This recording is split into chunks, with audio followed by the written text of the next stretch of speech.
జరిగిన పరిస్థితి అందరికీ కూడా తెలిసిందే. గత చరిత్రలో ఎప్పుడూ జరగని విధంగా ఏకంగా 99% వాగ్దానాలు అమలు చేశాం. ఎప్పుడు జరగలేదు ఆంధ్ర రాష్ట్ర చరిత్రలో కానీ దేశ చరిత్రలో కానీ ఈ మాదిరిగా మేనిఫెస్టో అన్నది ఒక పవిత్ర గ్రంథంగా భావించి అదొక బైబిల్ గాను, అదొక ఖురాన్ గాను, అదొక భగవద్గీత గాను భావిస్తూ టిక్కు పెట్టమని చెప్పి ప్రతి ఇంటికి పంపించి టిక్కు పెట్టమని చెప్పి ప్రతి అడుగుతూ ఆ ప్రతి అక్క చెల్లెమ్మల ఆశీస్సులు తీసుకుంటూ ఆ ఇంట్లో ఉన్న అవ్వాతాతల దీవెనలు తీసుకుంటూ ఏ రోజు కూడా ఈ మాదిరిగా బటన్లు నొక్కడం ఏకంగా 2,70,000 కోట్ల రూపాయలు ఎటువంటి వివక్ష లేకుండా ఎటువంటి లంచాలు లేకుండా ఏ నెలలో ఏమిస్తామో అని ముందే చెప్పి క్యాలెండర్ ప్రకటించి ఆ నెలలో అది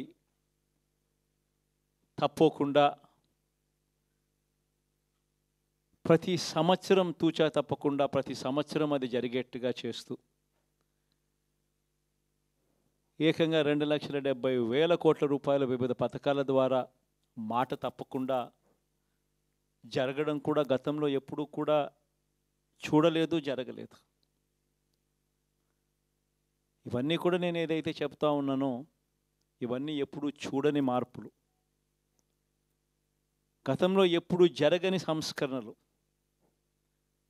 విద్యారంగంలో అయితేనేమి, వైద్య రంగంలో అయితేనేమి, వ్యవసాయ రంగంలో అయితేనేమి, సామాజిక న్యాయం అంశంలో అయితేనేమి,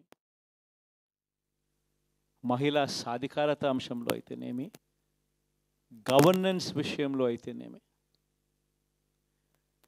ఎప్పుడు జరగని చూడని సంస్కరణలను కూడా తీసుకొచ్చు.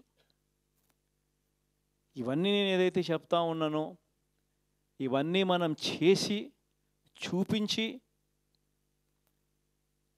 ప్రజల మన్ననలు పొందిన తర్వాతే ఎన్నికలకు వెళ్ళాం. ఎన్నికల్లో ఏమైందో తెలీదు. 5 సంవత్సరాలు కళ్ళు మూసుకుంటే చాలా అయిపోయింది. 5 సంవత్సరాలు మళ్ళీ 2024 నుంచి 2029 కూడా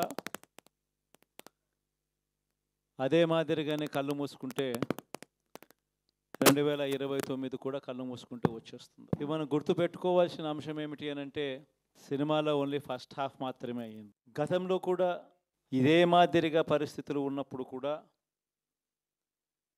మనం ఏ మాదిరిగా పైకి లేచాము అన్నది కూడా మీ అందరికీ తెలిసిన విషయాలే. నేను ఒక్కటే మీ అందరికీ చెప్తా ఉన్నా, ప్రజల్లో ఈరోజు మనం చేసిన మంచి ఉంది, ఇంటింటికి మనం చేసిన మంచి ఇంకా బ్రతికే ఉంది. ప్రజల్లో ఈరోజు మనం చేసిన పాలన మీద విశ్వసనీయత అనే పదానికి అర్థం ఈ రోజుకి కూడా ప్రజల్లో ఉంది. గడప గడపకు మనం చేసిన మంచి ఇంకా ప్రజల్లో బతికే ఉంది. మరి ఇవన్నీ ఉన్నప్పుడు మళ్ళీ మనం లేయడం కూడా తథ్యం. కాకపోతే కొంచెం టైం పడుతుంది, ఆ టైం ఇవ్వాలి.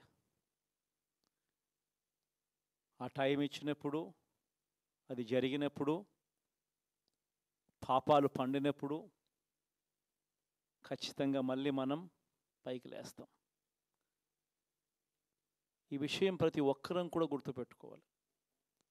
ఎందుకు ఈ మాట కూడా చెప్తా ఉన్నానంటే రాజకీయాలలో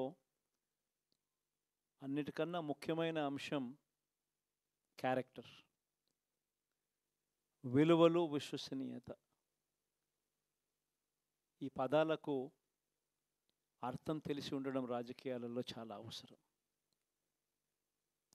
రాజకీయం అంటే ఎల్లవేళలా అధికారమే కాదు. అధికారంలో లేనప్పుడు కష్టాలు ఖచ్చితంగా వస్తాయి. కానీ ఖచ్చితంగా కష్టాలు వచ్చినప్పుడు మనం ఖచ్చితంగా ఏ రకంగా రియాక్ట్ అవుతామన్నది మన చేతుల్లో ఉంది. విలువలు, విశ్వసనీయత లేని మనిషిగా రాజకీయాలు చేద్దామా, లేదా కష్టాలు వచ్చినప్పుడు ఆ కష్టాలను ఎదుర్కొని హుందాగా నిలబడుతూ మళ్ళీ 5 సంవత్సరాలు కళ్ళు మూసుకుంటే 5 సంవత్సరాలు అయిపోతాయి, మళ్ళీ 5 సంవత్సరాల తర్వాత మన పాలన వస్తుంది, మన ప్రభుత్వం వస్తుంది, అప్పుడు మళ్ళీ మనమే ఆందోళన ఎక్కుతామన్నది కూడా గుర్తుపెట్టుకొని అడుగులు వేస్తామా అన్నది మనలో ప్రతి ఒక్కరూ కూడా ఆలోచన చేసుకోవాలి.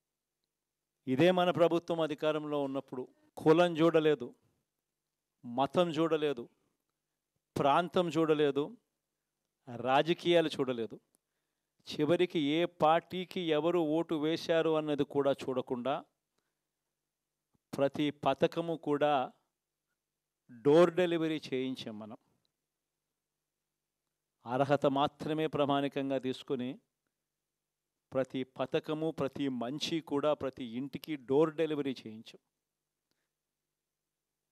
అలా ప్రతి మంచి, ప్రతి పథకము డోర్ డెలివరీ చేసిన ప్రభుత్వం మనదైతే, పాలన మందైతే, ఈరోజు కేవలం వాళ్ళ పార్టీకి ఓటు వేయలేదు అని మాత్రమే,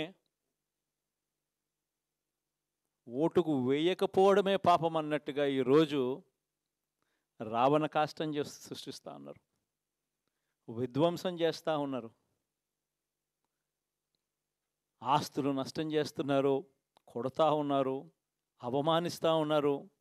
ఇవన్నీ శిశుపాలుని పాపాల్లో భాగాలుగా ఇవన్నీ అప్పుడే పాపాలు మొదలయ్యాయి. ఒకవైపున మనమేమో మనకు ఓటు వేయకపోయినా కానీ ఏ రోజు కూడా డిస్క్రిమినేషన్ చూడలేదు. అటువంటి వాళ్లకు కూడా మనం డోర్ డెలివరీ చేసిన ప్రభుత్వం పాలన మందైతే, ఈరోజు కేవలం ఓటు వేయలేదన్న ఒకే ఒక కారణంతో ఏకంగా కొడతా ఉన్న పాలన వీళ్ళది. ఈ పాపం ఊరికే పోదు. రెండవ పాపం చంద్రబాబుది కూడా అప్పుడే పండింది. బహుశా కేంద్రం ఈ రకమైన కేంద్రంలో ఈ రకమైన పరిస్థితులు బహుశా ఎప్పుడు ఉండిండవేమో. ఈ రకంగా కేంద్రంలో 240 ఎంపీలు మాత్రమే వచ్చిన పరిస్థితులు, రాష్ట్రంలో ఏకంగా వీళ్ళకు కూడా ఈ మాదిరిగా మంచి నెంబర్లు వచ్చిన పరిస్థితులు, ఎన్డీఏలో మళ్ళీ చక్రం తిప్పుతా ఉన్న పరిస్థితులు. ఇలాంటి పరిస్థితుల్లో కూడా ప్రత్యేక హోదాను అడక్కపోవడం చంద్రబాబు చేసిన మరో పాపానికి కూడా మరో నాంది. ఇలాంటి పరిస్థితుల్లో కూడా ప్రత్యేక హోదా మనం అడిగి తెచ్చుకోలేకపోతే రాష్ట్రంలో ఏ ఒక్క యువకుడు కూడా క్షమించడు చంద్రబాబు నాయుడు. మనం కొంచెం ఈ పాపాలు పండేదాకా మనం గట్టిగా దీన్ని నిలబడగలిగితే, ముందుకు తీసుకొని పోగలిగితే ఈ పోరాటాన్ని ఆటోమేటిక్గా శిశుపాలని 100 పాపాలు ఫాస్ట్గా ఎరోడ్ అయిపోతాయి. కాబట్టి ప్రతి ఒక్కరూ ఈ విషయాలన్నీ గుర్తుపెట్టుకోమని కోరుతాం. ఇవన్నీ బహుశా నేను చెప్పేటివన్నీ కూడా మీ అందరికీ కూడా తెలియనేటివి కాదు. కేవలం నేను మీ అందరికీ గుర్తు మాత్రమే చేస్తా ఉన్నా. కష్టాలు రావడం అన్నది సర్వసహజం. కష్టాలు ఇలా మనం